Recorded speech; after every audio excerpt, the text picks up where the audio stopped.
طول الوقت بتقولوا لي يا انجي ما بتعمليش ليه الترندات اللي طالعه، وانا اقول لكم انا مش بتاعه ترندات وماليش فيها خالص.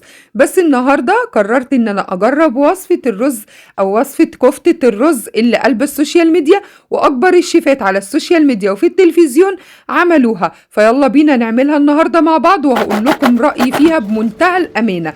بصوا الكفته مقرمشه ازاي يا جماعه، شايفين؟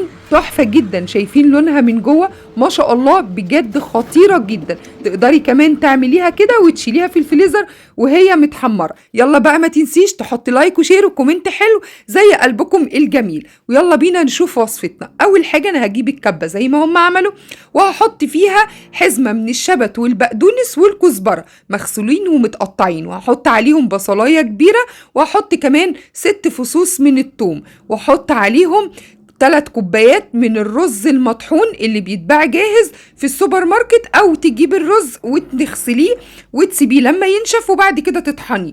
نضربهم في الخلاط ونحط عليهم كمان نص كوبايه من الميه علشان يقدروا يمشوا في قلب الكبه بتاعتنا.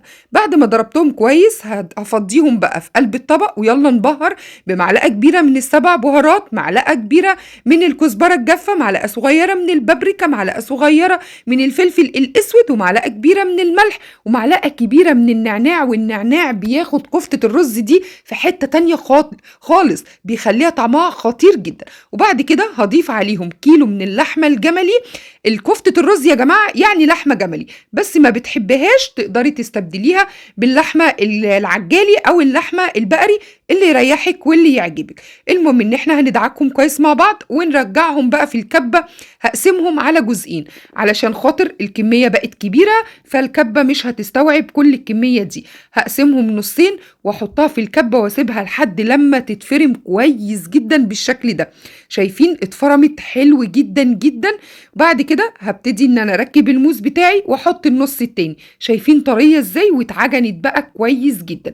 نبتدي ننزل بالكميه اللي باقيه معايا زي ما قلت لكم عشان الكميه كبيره جدا. واول لما تتطحن بقى كلها كويس قوي، بصوا بقى هوريكم شكلها عامله ازاي. ما شاء الله الكميه اتضاعفت، ومن كيلو لحمه الكميه دي هتبقى معاكي 3 كيلو. والله العظيم زي ما بقول لكم كده، ما شاء الله بترمي كميه حلوه جدا جدا. يعني كفته الرز دي من الاحلى الحاجات اللي بترمي كميه حلوه جدا. بصي بقى العجينه بتاعتنا بقت طريه ازاي، وبقت بصوا مفرومه ناعم، والانسجه كده بقت شاده في بعضها وكده تمام.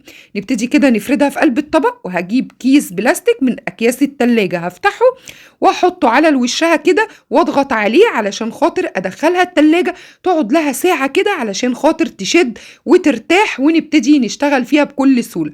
بصي بقى بعد ما طلعتها من التلاجة بعد الساعة، شايفين ما شاء الله حلوة، ما بتلزقش في الايد زي الاول كانت طرية جدا وبتلزق في الايد.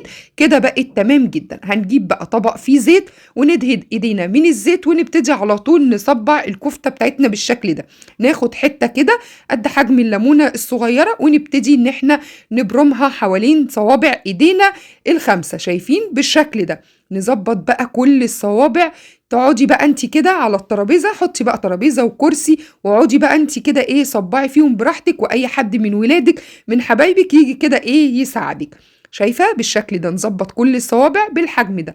وده الكميه بعد ما صبعتها اللهم بارك رمت كميه كبيره جدا. شايفين يا بنات؟ بجد تحفه جدا جدا.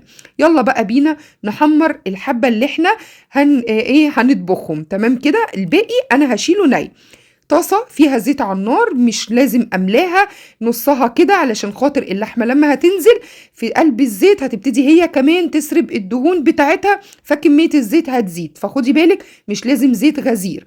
ننزل الكفتة بتاعتنا وعلى نار متوسطة مش على نار عالية علشان خاطر الكفتة بتاعتنا ما تتحرقش. ننزل الكمية أول لما تستوي كده نطلعها، وعلى طول ننزل بالكمية اللي باقية. شايفين؟ ما بتاخدش وقت خالص، سريعة وبتستوي بسرعة. ما شاء الله بجد ريحتها بقى حكاية يا بنات، حكاية حكاية.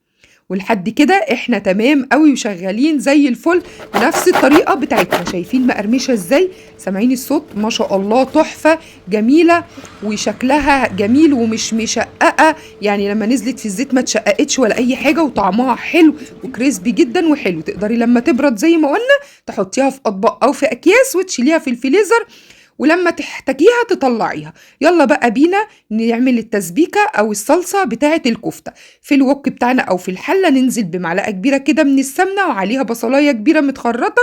أول لما يتشوحوا ننزل كده بفصين 3 من التوم المفروم. توم بيدي طبعا طعم للصلصة تحفة قوي.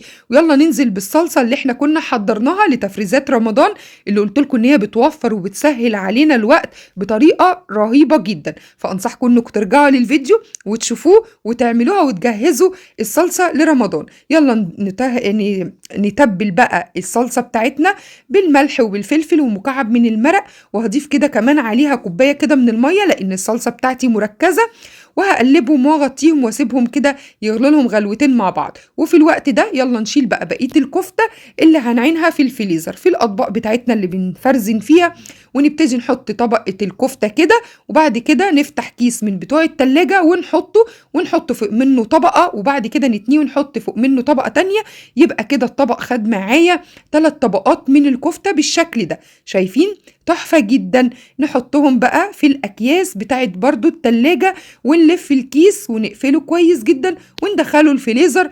وقت ما نحتاجها بنطلعها ونسيبها على الرخامة 10 دقايق، وبعد كده نبتدي نحمرها وعلى طول بالصلصة اللي احنا مجهزينها من قبل كده. زي ما قلنا بتوفر الوقت والمجهود الحاجات دي، ونبتدي نعملها. والصلصة برضو كده استوت عندي وبردت. هبتدي بقى ان انا هعين منها حبة، هاخد على قد الكمية اللي هطبخها للكفتة، والباقي هحطه في كيس وهقفله واطلع منه الهواء كويس بالشكل ده. شايفين؟ لازم نطلع الهواء علشان نضمن الحاجة تتحفظ في التلاجة، ونشيله في الفريزر عندنا. وفي وقت زنقة، وقت متأخرين ما عندناش وقت، نطلعه ونسلق شوية مكرونة ونعمله، أو نعمل شوية لوبيا، شوية فاصوليا، أي حاجة هتعمليها تكون عندك جاهزة. الحاجات البسيطة دي بتنجز معانا يا جماعة في رمضان. يلا بقى الصلصة بتاعتي اللي اتفضلت زودنا عليها شوية مية وسيبناها غليت. ننزل كده بالبطاطس بتاعتنا. عارفين الكفتة صديقة البطاطس جدا، ودي عادة متعودين عليها من أيام أجدادنا. ننزل بالبطاطس ونبتدي نظبط الملح والفلفل. تاخد البطاطس غلوة في قلب الصلصة، نبتدي ننزل بالكفتة بتاعتنا ونقلبها ونغطيها ونسيبها تستوي. تمام كده يا بنات؟ يلا بقى الكفتة بتاعتنا استوت وبقت زي الفل، ويلا بينا نغرفها. ويلا بقى اقول لكم على التركة ورأيي فيها بمنتهى الصراحة. طبعا زي اي حد هاجي اقول لكم الكفتة تحفة وممتازة وجميلة، واقدمها مع شوية رز بشعرية مفلفلين وخطيرة وزي الفل. بس انا عايزة اقول لكم الصراحة تتوجب عليا والامانة، ان عايزة اقول لكم يا بنات ان انتوا اول لما هتحطوا الكفتة في قلب الصلصة مش هتلحق تاخد غلوة، وهتبصوا تلاقيوها استوت جدا جدا. وعايزة اقول لكم اللقطة بتاعت الكفتة المتحمرة طبعا مقرمشة وخطيرة وزي الفل، بس عاملة زي البطاطس الشيبسي، يعني مقرمشة جدا جدا، ملهاش عرق. ولما تيجي تاكليها مش ليها ندغة كده اللي هي بتاعت اللحمة والرز ولا اي حاجة خالص. هتبصوا تلاقوها يعني مهرية جدا. الكفتة دي ما بتاخدش غلوة على النار، اسمعي مني، ومش هتقعد لتاني يوم ولا هتنفع ان هي تتغلي تاني. احلى طريقة هي طريقة اجدادنا اللي كانت بتفرم في المفرمة عند الجزار، اللي كانت بتتعمل بالرز الصحيح. انا قلت لكم رأيي وبكل امانة، واتمنى الفيديو يعجبكم، وما تنسوش تحطوا لايك وشير.